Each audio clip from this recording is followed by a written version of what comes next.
Rhett Buttle, Executive Director, Small Business Roundtable, is our moderator. It's me. Great.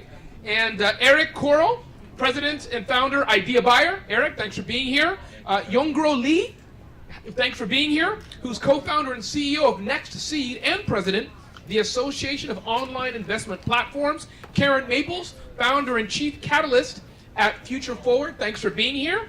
And Katie Vlietstra, Wonnenberg, Principal Public-Private Strategies. Thank you so much for being here. Can we give another round of applause for our next panel? Please take it away. Thanks. Thank you all so much. I have moderated a lot of panels before, but I think this is like the hardest barrier. Like I'm standing in between you and alcohol. So we will, and we're in Washington, which means that's truly the case. And if I can just remind those in the room again, let's keep the noise down, those who are networking in the back, because we don't have a wall there. So let's just keep the noise level with respect to the panel, please. And first, I just want to give a special thanks to Karen for all of her partnership with support with Small Business Roundtable. We came to her with an idea about 2 years ago, and she was the first person who said, I'm in. And I believe in you and John, who's a co-founder of mine of Small Business Roundtable, and it's been an amazing partnership. So Karen, thanks for letting us co-sponsor the event today and an amazing partnership.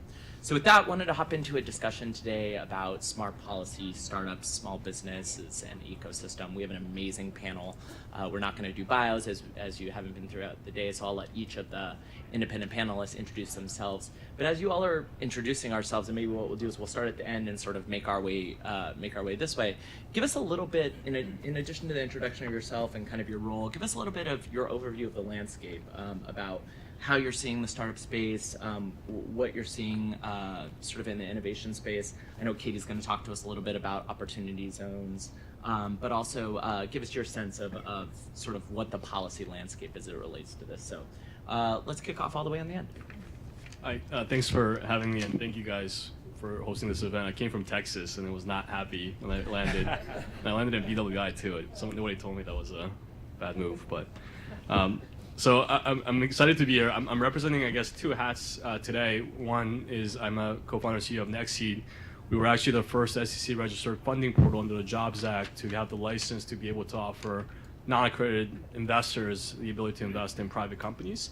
My professional background is a corporate lawyer for 8 years, specializing in private equity, and so I myself, after going through the corporate America route, after the Jobs Act was passed in 2012, no other way to say, I for some reason thought it was a great idea to start a startup, and 5 years later, I'm here. The other hat I'm wearing is 4 platforms, NextSeed, and you guys might have heard some other ones called Republic, Seed Invest, and Micro Ventures. We aligned to form this group called Association of Online Investment Platforms to basically create a more tangible voice to regulators, legislators, and the public about what this means. So I'm sure we'll get into it in this panel, but essentially our industry is about how do we create alternative sources of capital for small businesses and startups. I know a lot of this topic today was about how do we work with regulators and legislators, which is very important. But being entrepreneurs themselves, I think philosophically speaking, we're trying to find, is there a way to get things done? And by that, in entrepreneurship, we mean how do we raise money without having to ask somebody in regulation or bank to please help, right? And one answer anyway is how do we put the idea out there for the public to participate? Maybe we can get some things done within our community. And long story short, there is a lot of challenges in that for various reasons, and that's kind of my interest in this context. Wonderful. Next, the woman who wears more hats than I know of anyone else, Katie. Well, it does seem that some of us are here wearing multiple hats, as Rhett just said. Today, sitting on this panel, I'm here representing public-private strategies, which I'm a principal of. Have spent the bulk of my professional career working for the National Association for the Self-Employed. So I can jump back fairly quickly on those two topics. But I'm excited here. And again, Karen, thank you so much. I think one of the things that people don't realize about DC is within the small business community, we have all kind of, I think, bonded and work very well together. And that's really, over the last 10 years, been a huge part of my excitement and I think passion for small businesses and specifically entrepreneurs, which I think we can talk more about today. And I think, Rhett, to maybe answer just top line your question, I think it is a really exciting time. I know that there does seem to be some pessimism in our world, but when you're talking about startups and ways in which people are innovating in their communities and in their towns and in their states. I think there's a lot of exciting things happening, and I think that there's, like, to your point, there's just some very cool ways in which I think we're coming around this idea that for us to really, succeed in the next decade, 2 decades, to maybe find ways to overcome some of the international challenges or domestic challenges. It's really about supporting from the ground up our entrepreneurs and our small businesses to move our economy forward. So excited to talk more about it. Awesome. Karen. Do I have to? I think it's on. Yeah. So hello, I'm Karen Maples, and I'm going to be wearing multiple hats today as well.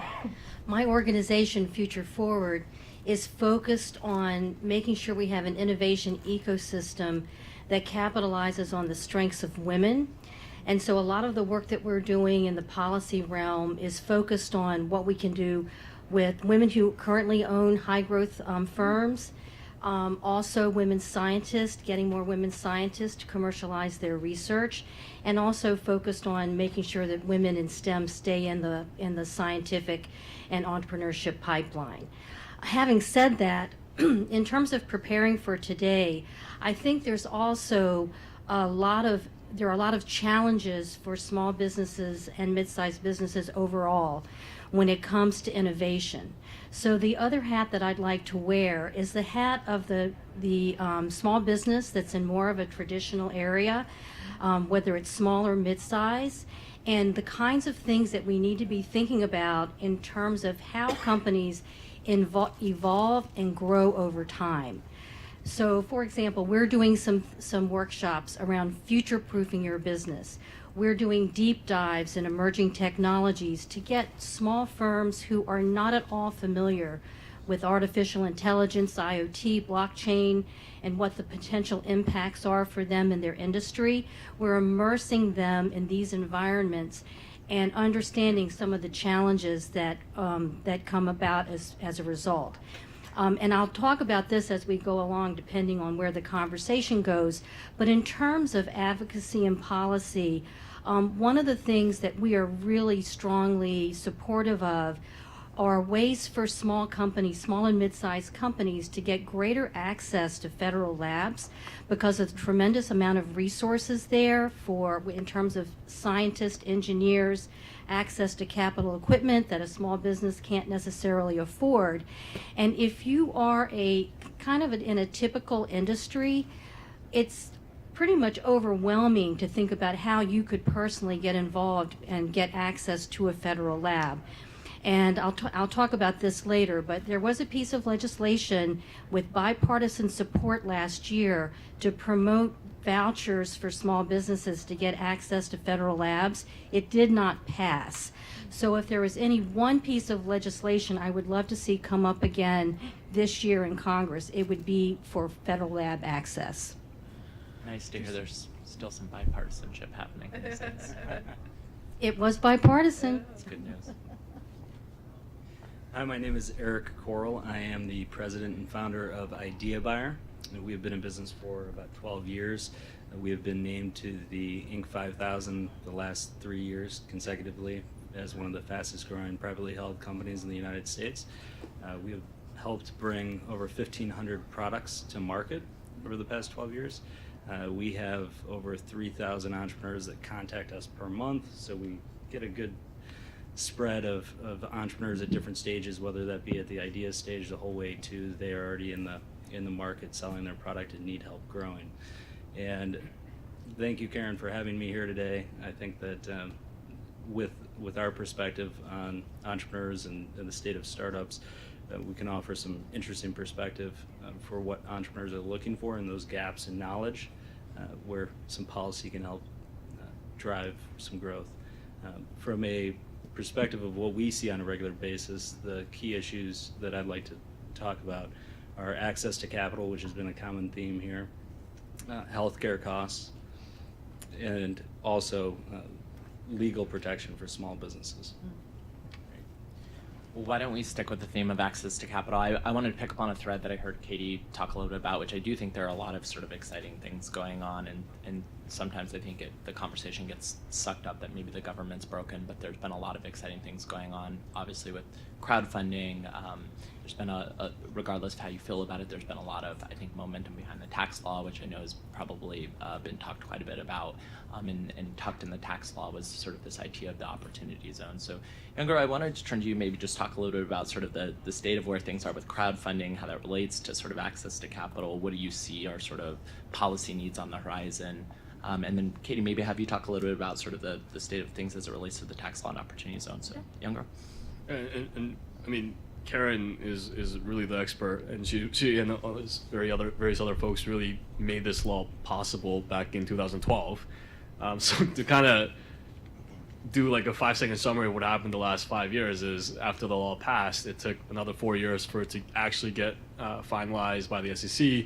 By the time it came out in 2016, the specific rules, while I guess technically in the spirit of the law that was passed, has made it very difficult to actually utilize for both issuers, investors, and also the platform operators. Having said that, I mean, it's still there. I mean, depending on your view of success, I think now we're up to $180 million funded through regulation and crowdfunding. We think that number could be substantially higher if there were certain changes, and that's frankly what a lot of the policymakers and individuals like Karen are really advocating to try to improve the laws. We're constantly in contact with SEC, FINRA. I mean, these are real concerns. Obviously, when you're talking about money and investments, especially to really people who didn't have access to invest in these things before, there is legitimate concerns to be addressed. But I think what's missing in this conversation, and why I'm personally here and why I decided to lead the group that I mentioned as well, is the same theme why all you guys here. Small businesses' stories are not quite reflected in these discussions, because if you follow the policy discussions of Jobs Act, a lot of it is basically investor protection, right? And sort of the high level, I mean, I don't even know how to describe it, but the issues what people are concerned about when making the laws are not how do we necessarily help small businesses, right? And it's not because of bad intent, it's just that's the loudest voices in the room. NextSeed, for example, we actually don't work on tech startups. I mean, there's other platforms that work on tech startups and equity crowdfunding. We actually don't do tech, and at least for now, we don't do equity. We only work on small, local, brick and mortar businesses, and we have a very local theme to it. In fact, we do debt crowdfunding to provide more of a debt capital than equity capital, because as you guys all know, the banking situation and community loans and stuff are also very difficult to achieve. So the thing that I want to kind of express is, I think when we can show examples of how these laws are not intended to create, or not solely intended to create the next Facebooks of the world, which is why people are all nervous that everyone's going to lose their money, but it's an actual mechanism to help small businesses grow, especially in communities where capital is not readily available. That, to me, moves a lot of needles, at least moves the emotion. And I think, kind of to summarizing where it is today, I think there is momentum to do something, and I hope in 2019 something will be done to kind of express a lot of these things in a more visual way.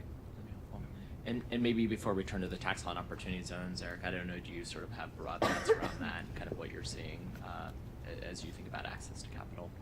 So I have an interesting perspective, because I also co-founded Fundable in 2012, I believe, and left out of that in 2014. There's certainly need for access to capital and legislation, Jobs Act, and Karen has worked extensively on that. NextSeed, a lot of great companies and entrepreneurs pushing that, but it needs to get pushed forward to really open up that capital. Entrepreneurs every day it's easier to get a consumer credit card than it is to get a small business loan. I mean, it's pretty crazy in terms of the restrictions and barriers that are there. And so any of the policy that we can put in place to help entrepreneurs is going to help the startup rates, it's going to help grow. And this isn't, a lot of these needs, these capital needs, aren't for, hey, I have an idea, I need this money just to start my business. It's people that have orders that need to fulfill those orders. It's people that are growing their business actively and have a real business that's generating revenue, but they could do so much more if they just had access to that additional capital. So. Are there any sort of specific ideas, I think, from either of you, or things that folks in this room? I mean, we have the benefit of having the nation's leading small business advocates in the room. Anything that this room should be thinking about as it relates to that? Well, I'd actually like to share a Please. story. So one of the things that I think a lot of small businesses are going to be facing as we go through the next, 5 years and even less than that is what I talked about before with emerging technologies. And as a small business, it's not easy to have an idea where you can leverage Internet of Things or AI or whatever, and then have the ready resources available in order to actually take and create something. So for example, we're working with a woman farmer who has created an artificial intelligence-based platform for farmers.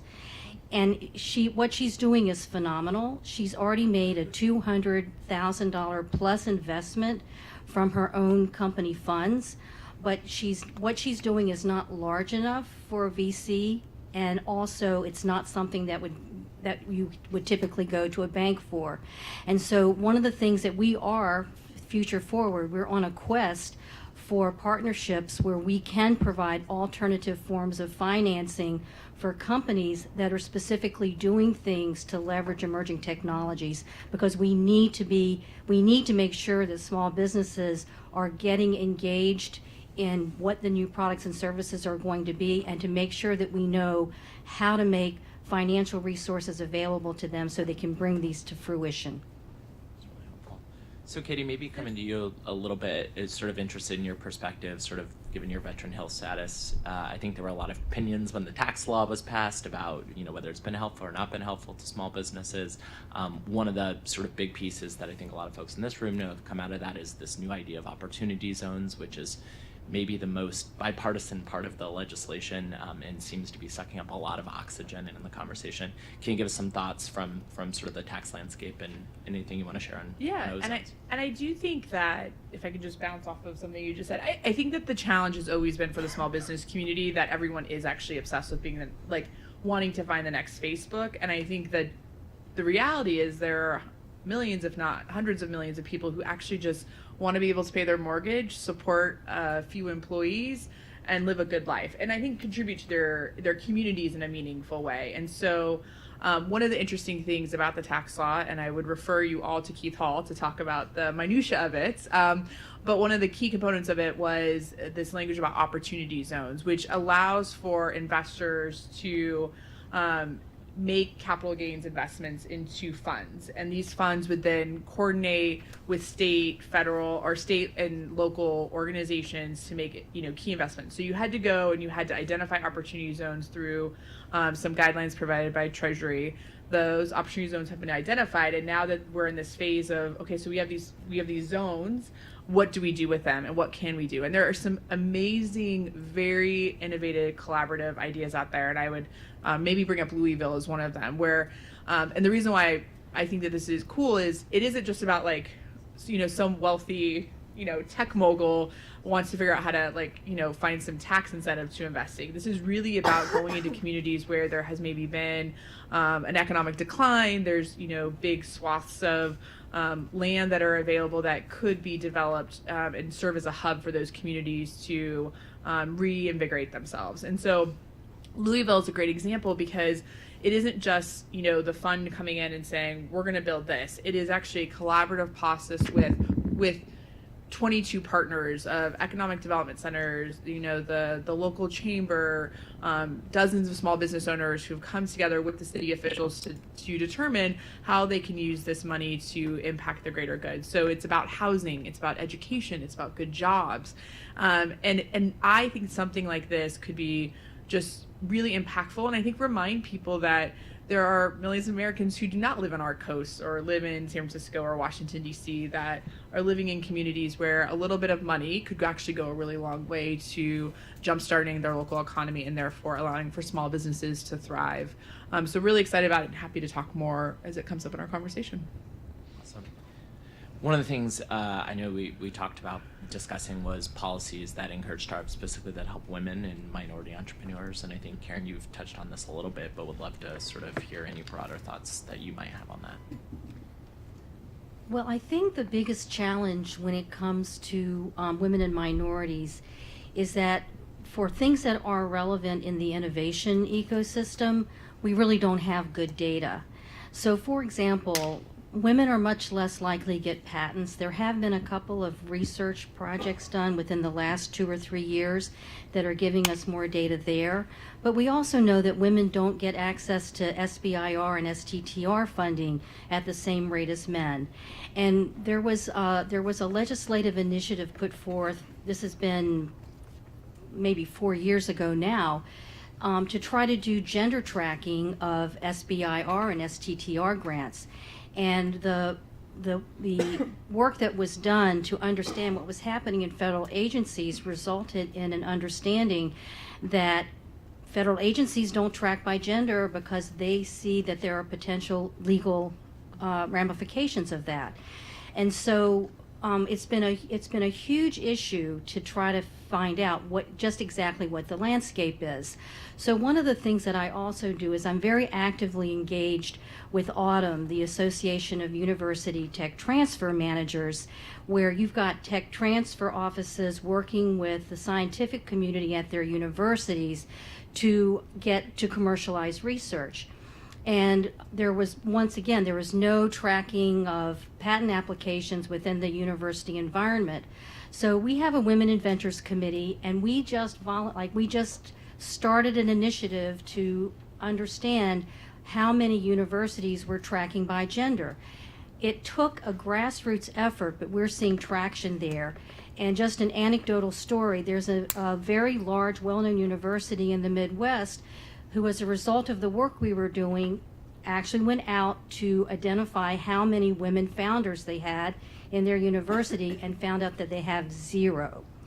And so this is kind of a groundswell that's building as we speak. And my second, I'd say, legislative victory for the last Congress, there was an act called the Success Act, which was to mandate that the USPTOs start tracking, or to do a study. There's another piece of legislation about tracking demographics, but to do a study of how patent applications, what the impact is in terms of women, minorities, and other underrepresented groups. So as a result of that legislation that passed last year, USPTO was very actively engaged in a study about this issue. And now there's also legislation that was in the House Small Business Committee last year that I'm assuming will come back again, since Congresswoman Vlietstra is now the chair, to actually do much more demographic research on what's happening in terms of underrepresentation.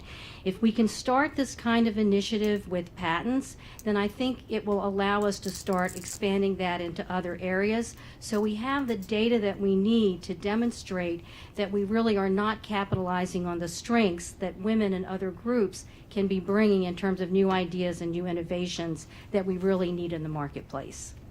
Can I add to that briefly? Because this is actually directly referenced on our platform. Above 65%, I think almost 70% of all issuers on our platform are women or minority entrepreneurs that raise capital. On average, about $250,000 sort of sizes at the time. And I'm pretty sure if you ask other platforms, the relative percentage of women and minority entrepreneurs raising capital through crowdfunding is probably substantially higher than whatever the traditional VC bank application rates are. Various different theories to that. On our end, it's not like we ever tried or marketed towards women or minority entrepreneurs. It's just that this process of crowdfunding, which by definition means relationship driven, right? Like you trust somebody, and obviously you got to believe in the business, but you fundamentally know that person or that company.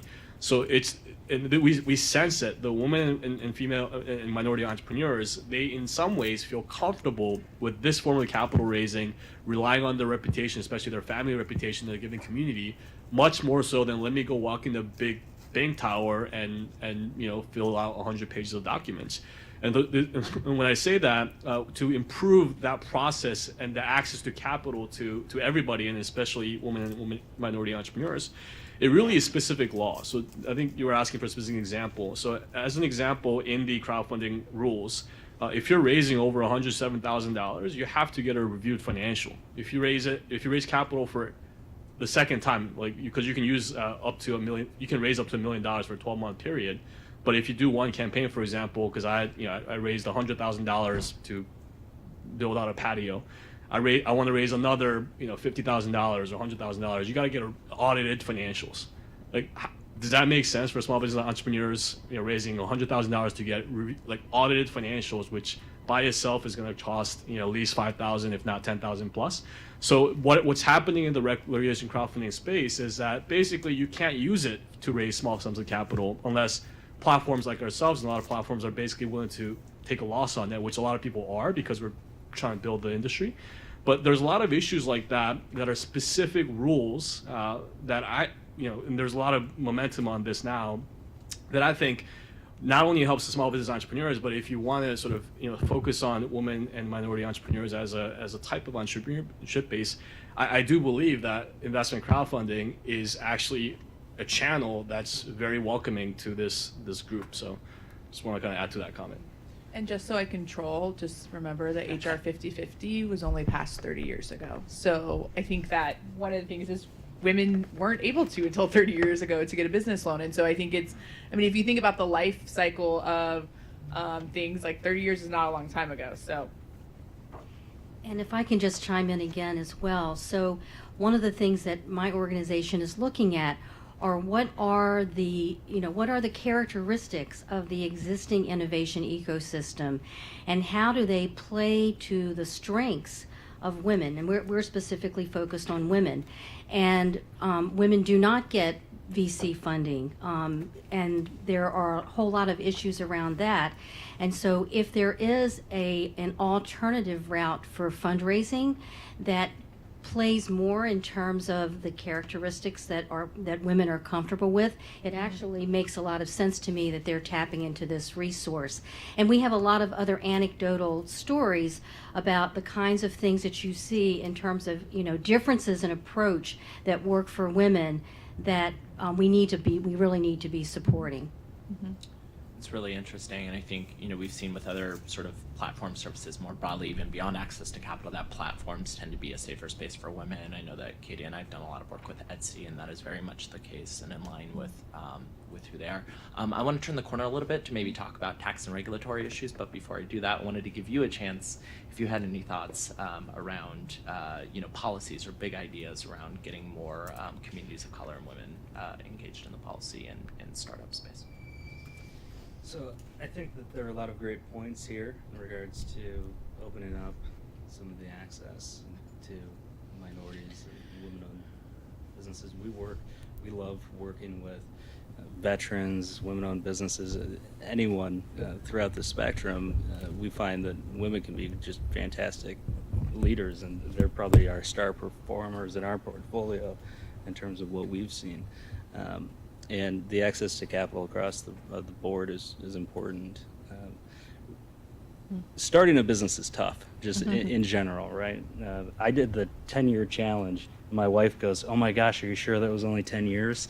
I mean, it's rough. And so any of the things that we can do to help entrepreneurs and free up that focus, pulling the regulatory aspects out of it, it's to have audited financials if you've raised twice, right, or over $100,000, $107,000, I believe you said. It's just ridiculous. And there are steps like that all throughout the entrepreneurial process.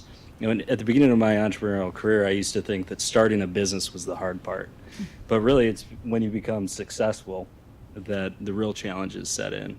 And we have to help people get more traction, remove all of the obstacles that we're constantly throwing at them, whether that be all the taxes and treating entrepreneurs as like they're at the same phase as bigger businesses, right? Having them jump through the exact same hoops is definitely preventing entrepreneurs from getting started, and we see that all of the time where people may have a great idea, they may want to move forward, but it becomes so daunting once you start to show them all of the things that they're going to have to go through to do that. And so if we can help create policies, whether that be tax incentives I think there should be more tax incentives for entrepreneurs. I think there should be tax incentives for employees who work for small businesses. I think that there are a lot of ways where we should be making it so appealing to start a business and so appealing to work with small businesses that it's a magnet. Because if we don't start doing that and encouraging that, at the young age we've seen startup rates declining, and if we don't start to really make it attractive to the smart and the young and the talented, we're going to get more of them that go into professions like becoming attorneys. God knows we don't need more of those. I think your point about the people who work for small businesses are really interesting, because we often have a significant societal gap when it comes to extending them benefits or thinking about their lifestyle because of the challenges sometimes of working for a small or medium-sized employer, and it's sometimes often easier. And we know that small employers obviously think more about their employees like their family, and they care for them much more deeply, and a lot of times often inspires additional entrepreneurship, right? So it's an interesting point. Sticking with the sort of tax and regulatory frame, or maybe even ideas around, are there roles that the government can play to level the playing field? I mean, Katie, do you have sort of any big pieces or thoughts? Yeah, I mean, this is a little bit of a pet peeve of mine. I think, to your point about the $107,000, and I just wrote a note to remind myself, I mean, government is actually not set up to focus on or support small business growth. I mean, if you think about the stats that are collected by, Bureau of Labor and Statistics, DOL, Treasury, I mean, it is very focused on this, big mind. And I think we've seen this in a lot of the work we've done on the regulatory face. There's also this massive fear that with HSAs, which is something we talked about, or I'm sure with the Jobs Act, is that everyone's going to take advantage of this, and we have to protect ourselves by carving out, I think, very narrow-minded views of how this is going to be used and the benefits if it wasn't so scary. So I think that we have some great advocates with Chairwoman Velasquez and Ranking Member Shabbat. It'll be interesting to see, where Senator Rubio falls, but I think we have to continue to have this. In the last Congress, former chairwoman of the House Education and Workforce Committee, Virginia Fox, actually was convening roundtables and really talking about entrepreneurship and education. But one of the roundtables that we participated in was actually about this issue of data collection, because I do think that, we talk about, 78% of people, work for a small business, the 26 million self-employed, but it's not really being captured in a way that I think can make a compelling argument to lawmakers as to why they need to focus on this. Or when you go in and meet with Treasury, and they're just petrified that millions of people are going to take advantage of a program, and so therefore they carve out these very, I think, narrow views of how it would be used. Just a specific example on that, and I don't want to offend anybody because I know this is DC, but it's really interesting to me when I think of the law and when I hear on the street from which lawmakers are supportive or not supportive. So just to kind of pick on, for example, I really respect Senator Elizabeth Warren, right? I mean, she was actually philosophically, socially, whatever. But for at least my understanding is her position on the Jobs Act has been very negative, because she thought or she believes that especially elder Americans would be scammed and lose money and your retirement savings gone.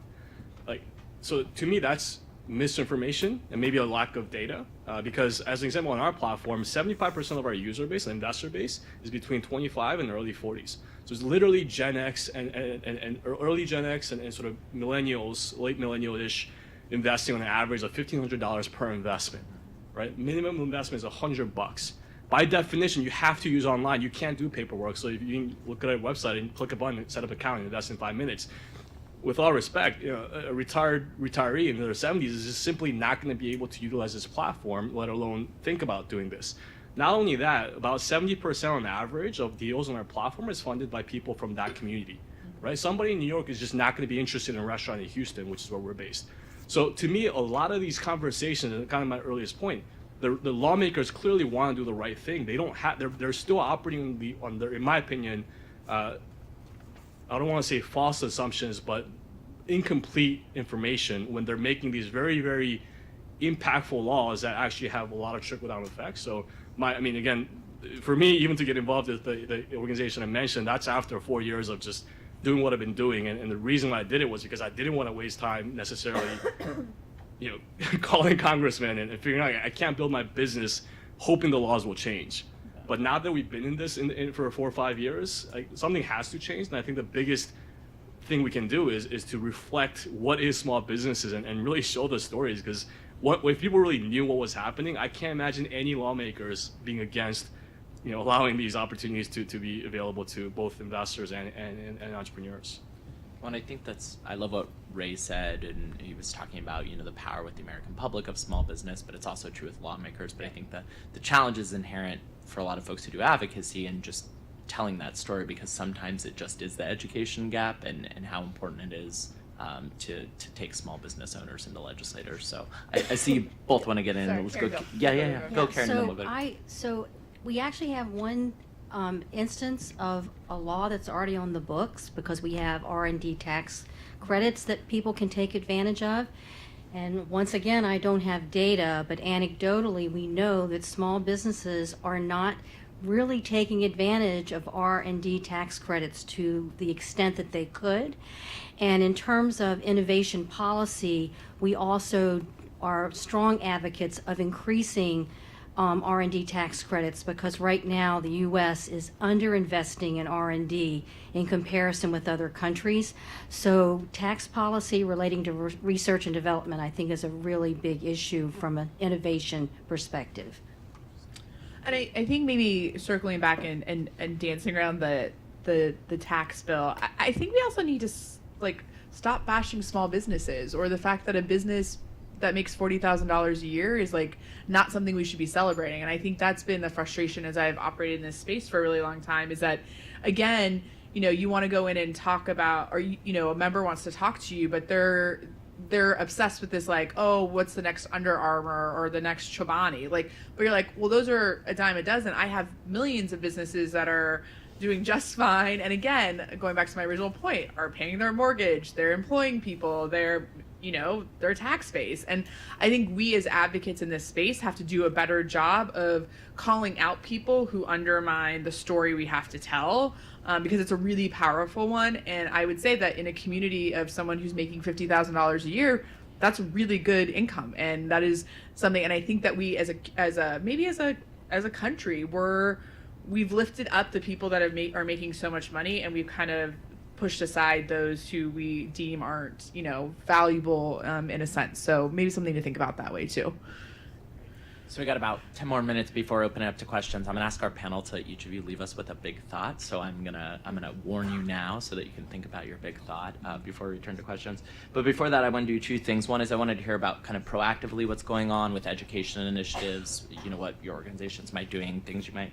But also I know I've heard healthcare come up a little bit, and we didn't prep to talk about healthcare, but it's such an important subject. And in conjunction with SBEC, Small Business Roundtable, we did a survey across the 6 organizations that are part of us, and healthcare continues to be a #1 issue, sort of even in a post-Affordable Care Act or Obamacare era. So I know that you mentioned you want to talk a little bit about the impact of healthcare, so maybe we can start with you and then open it up to our group. Sure. So on the topic of healthcare, I'll start with healthcare and then go into the education aspect. Is that most of the small businesses that we interact with, that we talk to, cannot afford to offer the plans due to some of the Obamacare regulations. The costs have gone up dramatically, and so it is, unless they're able to become a member and get group pricing under some of the Chamber of Commerce policies or some of the groups that'll band together, it has become prohibitively expensive to do so, and the coverage they can offer is not up to par. And so where you get this low unemployment, and it's more competitive as a result of that anyway, and not being able to offer the healthcare, it's making it more and more difficult for these small businesses to recruit great talent. And I think that something needs to be done there in terms of really making sure that that's not something that is going to inhibit small businesses from attracting the type of talent that they need. And it certainly has been something that has continued to increase in costs. So. Are those plans on the marketplace, or are they plans outside the marketplace? It's both. They have been, we've done a lot of research. We've tried to get resources together, and most of the businesses can't afford to offer it. Okay. Katie, thoughts from your perspective? I know, and in full disclosure, I helped implement Obamacare, so I'm a fan. You know, I think that there's lots of things that need to be fixed, but I know one of the positive stories is some we've seen if the self-employed have been able to get health insurance. I just wonder if that has been a theme at all. Yeah, and I there are some people in this room know that I have a very radical thought. I think for the small business community to thrive and be able to access healthcare, I think we need to figure out how to break employer-sponsored plans, because I think that's the only way we're going to actually have equity in healthcare. So I know this is being recorded, and this probably will haunt me in 25 years when I run for something. But I think we have to, because I do think that the self-employed, is a part of a huge group of people who are incredibly vulnerable. And I do think that the initial years, there was a lot of, I think, good, positive momentum. I think there was affordability. I think, unfortunately, for whatever reason, it seems to continuously be attacked. And I think people are not understanding, especially lawmakers and potentially, in our administration, understanding that not having access to healthcare or having a health event could ruin a small business. And I'm not talking about a vicious car accident. I'm talking about, like, you go skiing and you break something and, you're out of network and the bills start and then you have to have another. It's just crazy, and I don't think people recognize that. So I'd love to see us come together and collaborate and figure out how we can move past the Obamacare stigma. I'm always respectful. I always call it the ACA, because I think we need to move past that a little bit. Karen or Youngro, thoughts on healthcare? Anything that you see in your world? I'm waiting to share my big idea. All right. And then just quickly, before we move to big ideas, important educational initiatives that this group or folks who are watching, or things that we've been talking about, sort of, helping to implore the startup and the landscape. Big things we want to put on folks' radar. Anyone? I think increased investment in technical education. I think that there's going to be a huge shift. And one thing we didn't actually talk about that I think is an impediment to startups and entrepreneurship is student loan debt. But I think if we can figure out how to work within communities to provide different tracks of education, especially in your electrician, your auto mechanic, those types of fields, I think that would be something we should focus on. Youngro, I'm curious if you have anything, because the one thing that I often hear about crowdfunding is people, entrepreneurs just don't know where to start sometimes, in better understanding the Jobs Act and what's potentially available to them. Thoughts there? Sorry, I was also focusing on the big idea. I shouldn't have given you homework before. Jobs Act. So, don't get me wrong. Everything I'm saying, let me rephrase. It's a good thing that Jobs Act passed. If it wasn't, I wouldn't be here. And I think Jobs Act, while obviously with any laws it takes iteration and improvement, it is really a new tool available for entrepreneurs. So don't think of it, it's not free money at all. It's just as hard as anything else. It's just for certain businesses, for certain type of entrepreneurs, you now have a separate tool to utilize, other than going to your rich uncles, going to the bank, or pitching VCs. So I think for entrepreneurs, by definition, trying to do something new is scary, but it's definitely, I think somebody else said in the previous panel, be informed, and there are more tools and more people that are willing to help if you just know where to ask. Great. Before we go to big thoughts and questions, I just wanted to ask if we talked a little bit about rural, but if anyone had any thoughts on sort of broadband and the current conversation around 5G. No, but I did see that Small Business Roundtable is holding events about 5G coming up.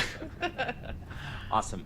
All right, let's do big thoughts, and then let's go out to the audience. So start, while they're sharing big thoughts, start thinking about your big thoughts. Why don't we start this way, closest to me, and what's the one thing that folks should walk away from this panel from? I think the biggest thing is to make sure that entrepreneurs are at the forefront of the conversation, and small businesses are, and they aren't an afterthought with policy. And I think so often it is that entrepreneurs and small businesses are an afterthought, and we need to start teaching entrepreneurship earlier in the life cycle of students. I think introducing it in more high school programs and getting them trained up is going to solve. The education has come up a number of times in regards to college and the student loan bubble and all these things and technical skills. And I think the earlier we start to introduce entrepreneurship as an opportunity, especially in the school age children, is going to let them know that that is a path they can pursue, even if they're not going to pursue it right after high school, but making them aware that that is something that they can do. Because when you look at startups, most startups at some point they are exposed to another founder, whether that be a family member, whether that be someone that they were working for that's taking them under their wings. So the more that we can expose younger students, the smart, the bright, the talented, and keep them from becoming lawyers, the better. So. And I don't know if our friends from the U.S. Hispanic Chamber are here, but their affiliate in Arizona has an amazing program where they go into high schools and work particularly with immigrant children or immigrant youth and high schools to help promote entrepreneurship. It's a really cool model. So, Karen, big thoughts.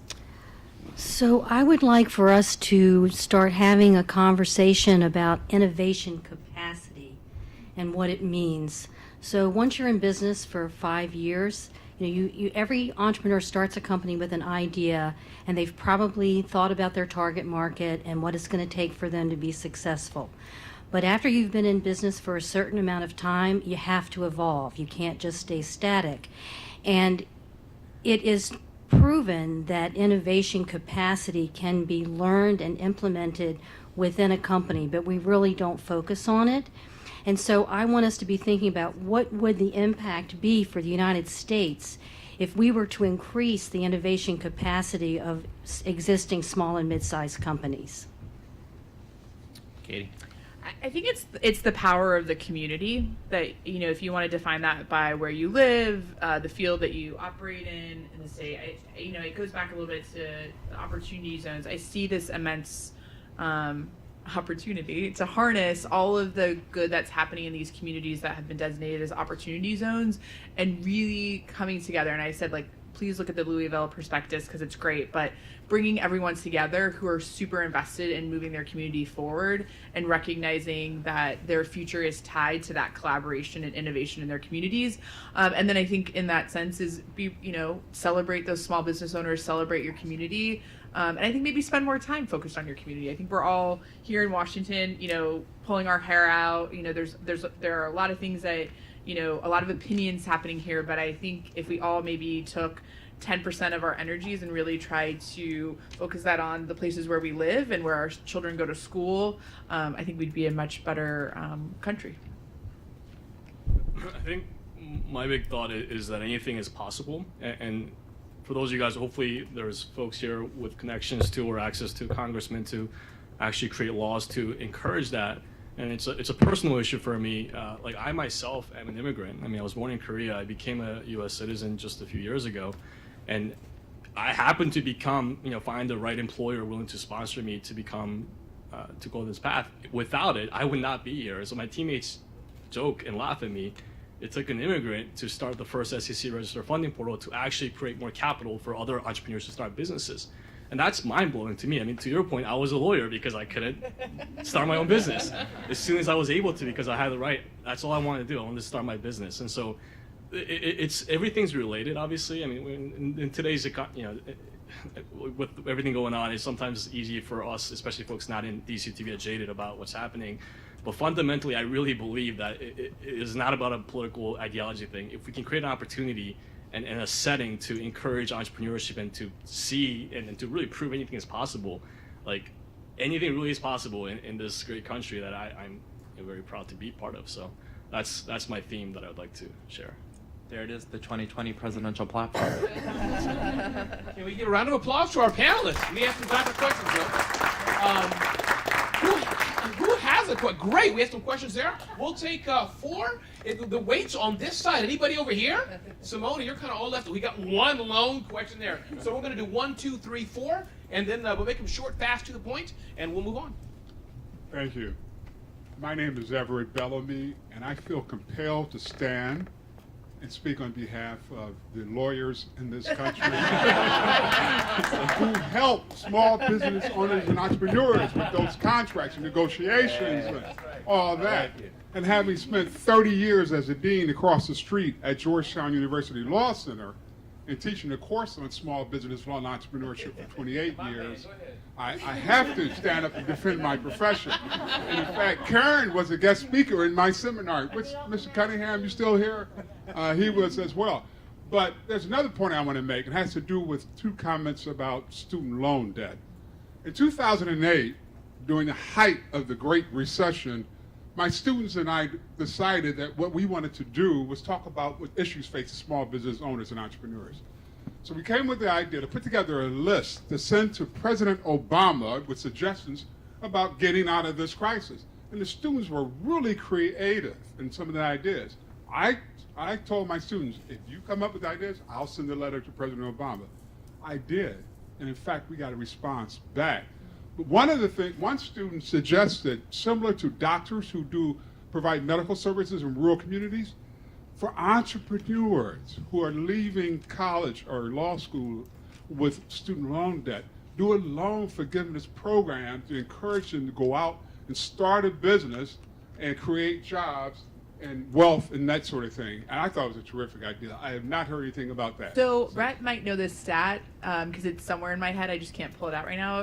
Especially with Gen Zers, they are actually returning home. And when you think about where they're from in rural communities or underserved communities, they actually want to go home and start a business in those communities because they see it as an opportunity to lift up those, their hometowns. So it's actually a really good idea. And I think there's actually already the momentum or the sentiment in this next generation who's getting ready to go through college and graduate. And I would say we're working on a fun initiative called Next Gen Chamber of Commerce, which is focused on helping entrepreneurs under the age of 40 start businesses. And their number one issue is student debt. And there's an amazing group, many of whom are in this room, who are on an advisory council who've been working on a set of policy ideas. So we would love to continue the dialogue. Hi, I'm Rosemary Truman, the founder and CEO of a company called the Center for Advancing Innovation. And I wanted to make a few comments on comments that you all made. First, we just finished an analysis called the Innovation Arms Race, which actually analyzes the United States versus the rest of the world in innovation, every single metric. And we found that the United States and UK and Europe are losing it and are accelerating the loss of it. So, and of course, a main contributor to that is the small businesses in the U.S. Second, anything is possible. There was a book written recently that said that what we're doing in my company is impossible. So I wrote the author and immediately called me within 30 seconds and said, "How did you do that?" So. My question on policy, because this talk was about policy, and I didn't hear this come up. The United States spends $140 billion a year on R&D through universities, federal labs, and hospitals. For the last 7 years, we have $1 trillion worth of inventions sitting on the shelf. These inventions are things like Tempur-Pedic and the cure for childhood leukemia. And many of the inventions are extremely progressed, meaning they've had $100 million spent on them. Drones. So over the last 3.5 years, we've commercialized 250 companies. We've created 250 companies from scratch.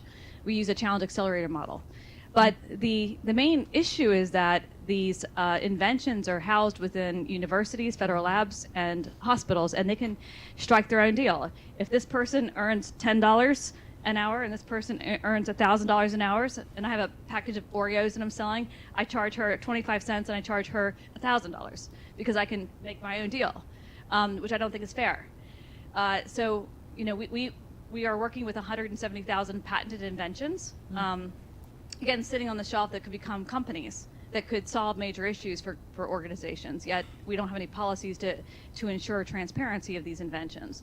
So I just wanted to see if any of this has come to top of mind for you all. To me, it's a waste of taxpayer dollars. And maybe for sake of time, if it's okay with you, moderator, one or two can respond briefly because we have I think I count 3 more questions we want to get through and end right on time. Please.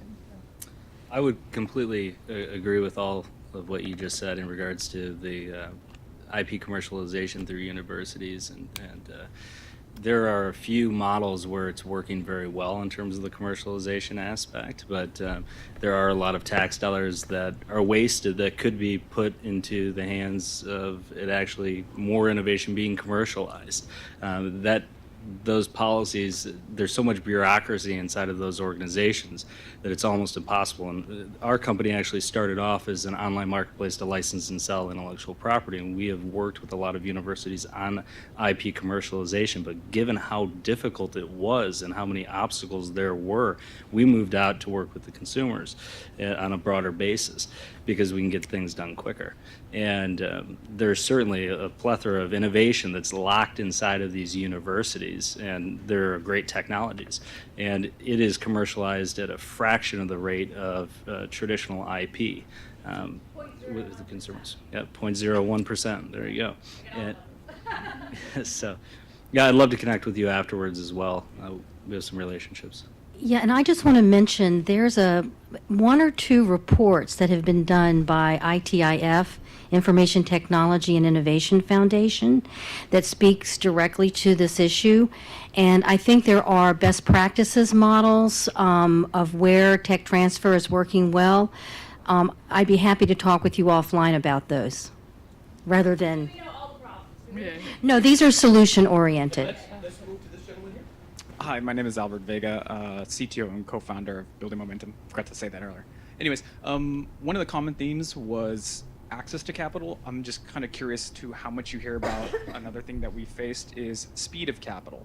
One of the problems is upon getting a contract, we needed to actually buy a bunch of equipment.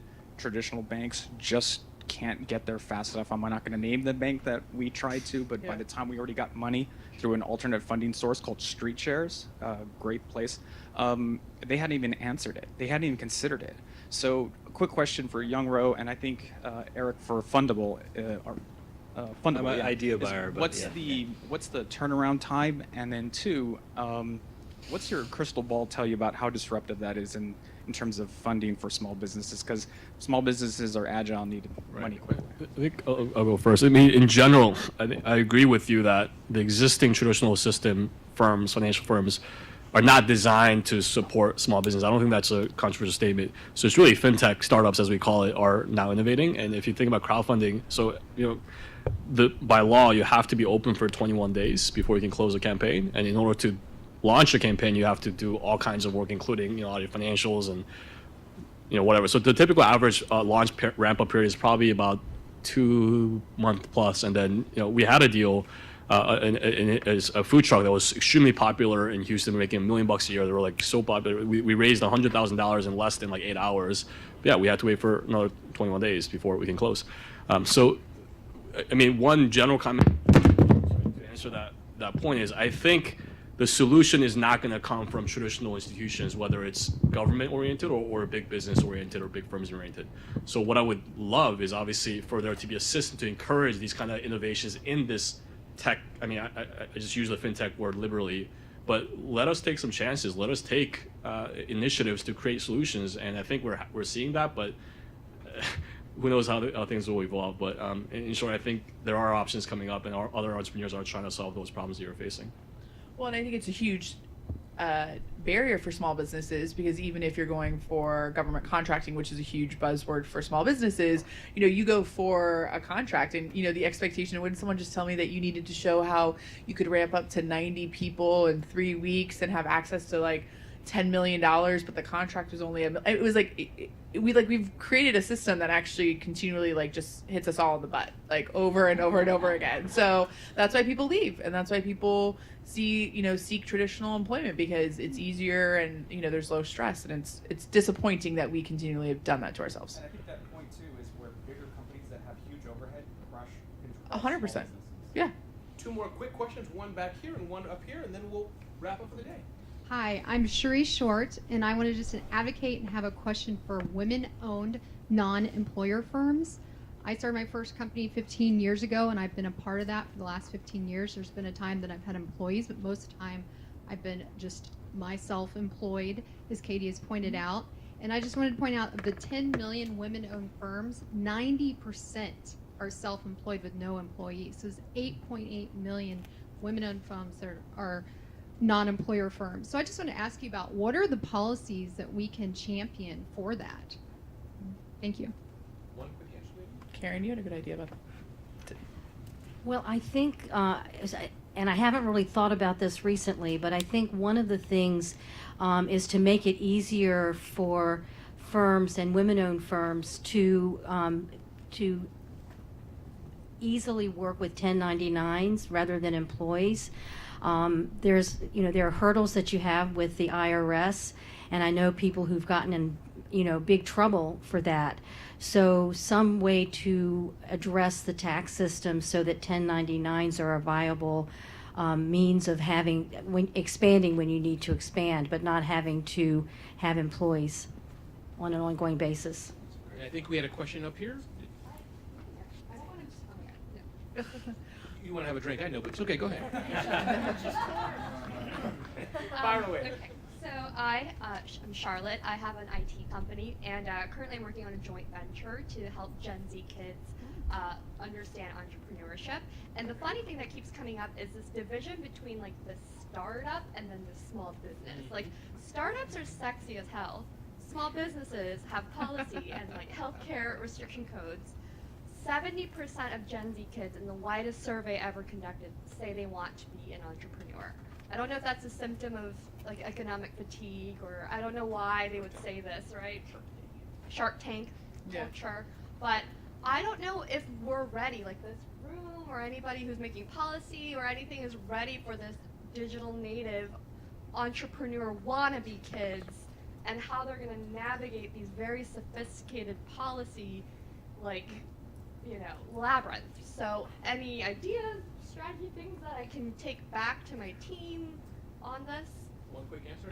I think they're going to blow it up. I mean, I don't think that they're going to be okay with like archaic rules about 107,000 K. I really think you have this entire generation that is, respectful of structure, but is also going to say that this doesn't work for me. And so I think it's actually really exciting, this generation, because they are going to push and they are going to vote in 2020. And I think that this is going to be a huge issue that candidates across the board are going to have to address very thoughtfully, because they're just not going to put up with it. They're going to, they're going to take to social media and they're going to blast, I think, Department of Treasury, the IRS, the FTC, they're just going to go and, they're going to make their voices heard. So I think they're going to blow it up, and would love to talk to you more about what you're working on and how we could actually all collaborate and come together, because I think there's a lot of opportunity there.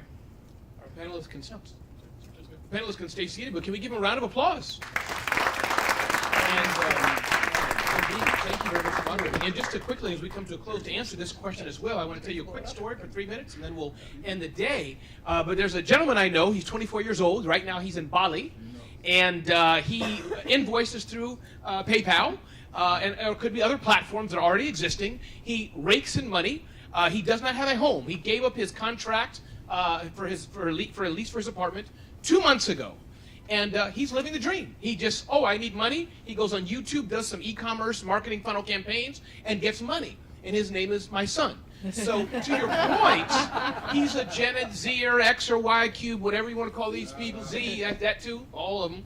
But so I think, I don't know if it answers the full question, because I think when you're growing, if he was building an airline, I want some regulation, please. But for what he's doing as a solo entrepreneur, to the young lady's points there, he's living a dream. So listen, I just want to say as we conclude, I think today, have you all heard a lot of great information? I have indeed too. I think it's been great. And I think the quick recap, not that you need me to recap, I think it's quite evident. We've talked about healthcare quite a bit. We've talked about taxation quite a bit. We've talked about the need for access to capital. We've talked about regulations. And I think these are things that for me, when I first walked in here, I was freaking out. I was depressed. I was shaking. I was scared. But then as the music crescendoed, I had hope. So that's what I take from this. And I think that Brian Moran and some others said on this panel, I think the best thing we can do, one of the best, is education. I think as we're doing here, the rules and regulations will change, Dems will be in, Republicans will be in, all that will change. But one thing that won't change is education. And I think and I applaud the organizations, Karen's and others, who are here doing this. And I think that we heard it from the panel before also, keep your voice. As I am a small business owner, I've started 4 companies, sold 1, I'm an entrepreneur. So I think that I can't go to Washington all the time, but through the organizations, Small Business Entrepreneurship Council, many others here, Hispanic and Black, U.S. Black chambers, and et cetera, we have voice. So I think that's what I got today. And as we conclude, I just really want to thank the AT&T Forum and the staff here. Hasn't it been amazing? microphones, coffee. We got calories, a reception, fresh water. I mean, can you imagine that? So big thanks to AT&T for hosting the event. And a big thank for the partners who I've already mentioned, who've been a part of this, who's happened. Our panelists and moderators, thank you all very much around the room here who've moderated and were panelists and provided information. Small Business Entrepreneurship Council, and specifically Karen Kerrigan, thank you so very much for bringing us together and hosting the event. I think it's been great, and I'm happy to say that Ranking Member Shabbat will be here this evening for a reception, which is going to happen 6 minutes ago. He'll be here at some point, so please enjoy yourself. I'm Ramon Ray on behalf of Karen and the people who put the event together. Thank you for being. Let's go network and meet other people and have a great day. Thank you.